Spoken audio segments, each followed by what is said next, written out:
7º ano. Aqui é a professora Joanete Xavier, professora de língua portuguesa. Estamos aqui para falar com vocês sobre a coleção Descomplica Saberes da editora Saviesa. Que bacana, nós juntinhos outra vez para falar do volume 3, agora capítulo 5. Agora nós precisamos fazer uma pausa para apresentar as habilidades e os descritores que estão alinhados a essas habilidades. Habilidades quais, Janete? Aquelas que fazem composição do volume 3, capítulo 5, 6, 7 e 8. Então vamos conhecer? Aqui nós utilizamos a habilidade do 0 ao 6º ano, a habilidade LP 15. Essa habilidade diz identificar recursos de coesão referencial por substituições lexicais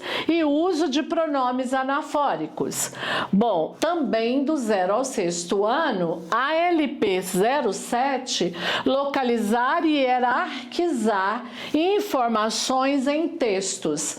Agora essa próxima, também do 6º ano, é a LP 16. Ela diz utilizar conhecimentos linguísticos e gramaticais, em especial de modos e tempos verbais, para analisar efeitos de sentido em textos de relatos expositivos, injuntivos e também argumentativos. Agora, aqui eu tenho uma habilidade que vai do 6º ao 9º, LP 03, que trata de adequar o nível de formalidade da fala aos temas, contextos, situações, interlocutores. E a 06, a do 6º ano, a LP 28, distinguir entre palavras derivadas por acréscimo de afixos e palavras compostas.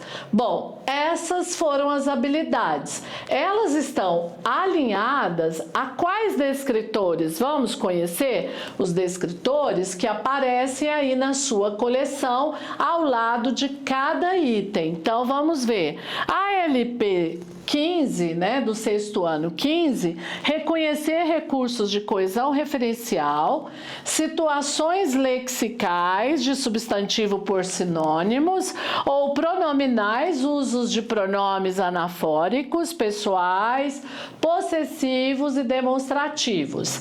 Já a LP do 6º ano 07 é de diferenciar as partes principais das secundárias de um texto. Agora, a do 6º ano, LP 16, está alinhada ao descritor reconhecer o efeito de sentido decorrente da exploração de recursos ortográficos e ou morfossintáticos. Já a LP do 6º ao 9º ano, a 03, está alinhada com o descritor identificar as marcas linguísticas e que evidenciam o locutor e o interlocutor de um texto. E a LP do 6º ano 28 está alinhada ao descritor distinguir palavras derivadas por acréscimo de afixos, prefixos, sufixos e palavras compostas.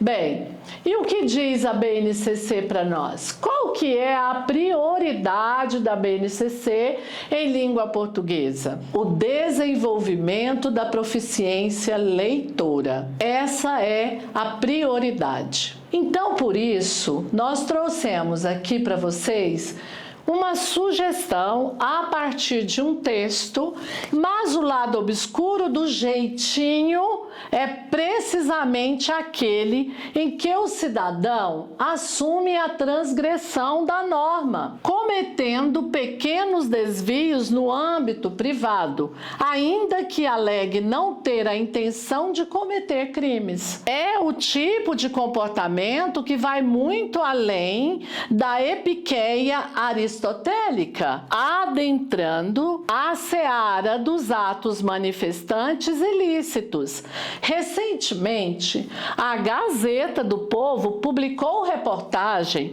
que ilustra bem essa tolerância com as pequenas corrupções, a partir da análise de duas pesquisas que indicavam a dificuldade de parte dos brasileiros em compreender a noção de ética e distinguir o público do privado. Esse então foi o texto. Ele serviu como suporte para a elaboração dos itens 4 e 5.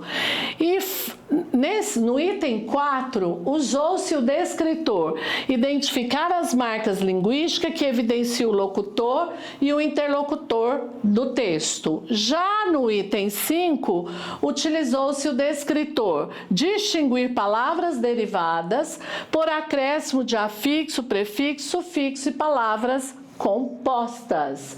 Agora vem a sugestão a partir desse texto. Olha só, primeiro, leitura preparatória em casa, que é a sala de aula invertida. Os estudantes deverão ler em casa o texto informativo sobre o jeitinho, ou então, como muitos o denominam, jeitinho brasileiro. O texto será enviado previamente pelo professor ou indicado a página, ou você pode, inclusive, aprimorar, pegar outro texto ou texto completo, fique à vontade. O jeitinho brasileiro, eu até coloquei o texto aqui, não é? É uma expressão que descreve a capacidade dos brasileiros de encontrar soluções alternativas e eu até coloquei o texto aqui no slide para facilitar para vocês. Discussão em grupo, trabalho em grupo. Esse texto os alunos fazem em sala de aula invertida, leitura em casa. Bom, na sala de aula os estudantes serão divididos em grupo de 4 ou 5 integrantes e cada grupo discutirá as seguintes questões. Quais são as características positivas e negativas do jeitinho brasileiro mencionadas no texto? Vocês conseguem identificar exemplo de jeitinho na vida cotidiana? Esses exemplos são positivos ou eles são negativos e por quê? Como podemos equilibrar a criatividade e a necessidade de seguir regras e normas? Por exemplo, furar uma fila, um jeitinho brasileiro, isso é bom? Será que eu não estou com isso prejudicando alguém que já está há mais tempo ali? Então é conduzir os estudantes a refletir sobre o assunto. Aí vem a apresentação e debate. Aprendizagem agora baseada em problemas. Vamos lá. Cada grupo apresentará um resumo das suas discussões para a turma. Após as apresentações haverá um debate mediado pelo professor sobre as implicações sociais e culturais desse jeitinho. Produção textual é a nossa próxima etapa. Com base nas discussões e no debate, cada estudante, agora é individual, deverá produzir um texto argumentativo sobre o tema, o jeitinho brasileiro, criatividade ou transgressão. No texto, os estudantes deverão apresentar uma tese, deverão desenvolver argumentos baseados no texto informativo e nas discussões em grupo, e concluir com uma reflexão pessoal. Essa atividade, ela proporciona uma compreensão profunda sobre o que é um jeitinho, a ética, não é? A moral, e promove a habilidade de leitura, de discussão, de crítica, de produção, as práticas de linguagem alinhadas à BNCC e fazendo uso também das metodologias ativas. Essa é a minha sugestão de hoje. Gostaram? Obrigada, até o nosso próximo capítulo.